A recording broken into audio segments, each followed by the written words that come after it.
প্রশ্ন হলো যে আমি এখানে আলোকগুচ্ছ নিয়েছি, একটা বিন্দু আলোকগুচ্ছ, একটা অস্বচ্ছ বস্তু, একটা পর্দা।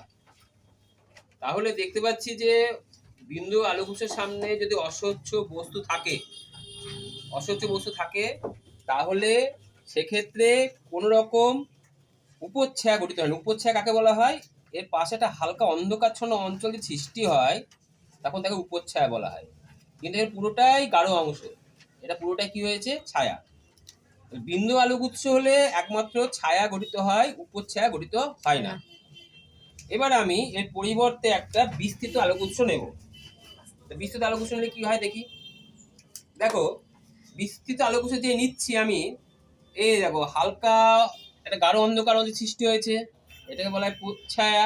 আর এর পাশে দেখো একটা হালকা অন্ধকারচ্ছন্ন অঞ্চল সৃষ্টি হয়েছে, এটাকে বলা হয় উপচ্ছায়া। এবারে আমি এই পরীক্ষাগুলো করতে পারি। এই পর্দাটাকে আস্তে আস্তে দূরে সরালাম, দেখো আস্তে আস্তে প্রচ্ছায়া কমে গেল, উপচ্ছায়া বেড়ে গেল। আবার কাছে নিয়ে আসলাম, কি হচ্ছে? প্রচ্ছায়া বেড়ে যাচ্ছে, উপচ্ছায়া কমে যাচ্ছে। এবার পর্দা স্থির রেখে অস্বচ্ছ বস্তুটাকে কাছে নিয়ে গেলাম, পর্দার কাছে দেখো প্রচ্ছায়া বেড়ে গেল, উপচ্ছায়া কমে গেল। যদি আলোকগুচ্ছের কাছে নিয়ে যাওয়া হয় তাহলে দেখো আস্তে আস্তে কি হচ্ছে, দেখো আস্তে আস্তে প্রচ্ছায়া আস্তে আস্তে কি হচ্ছে? কমে যাচ্ছে, আর উপচ্ছায়া আস্তে আস্তে বেড়ে যাচ্ছে।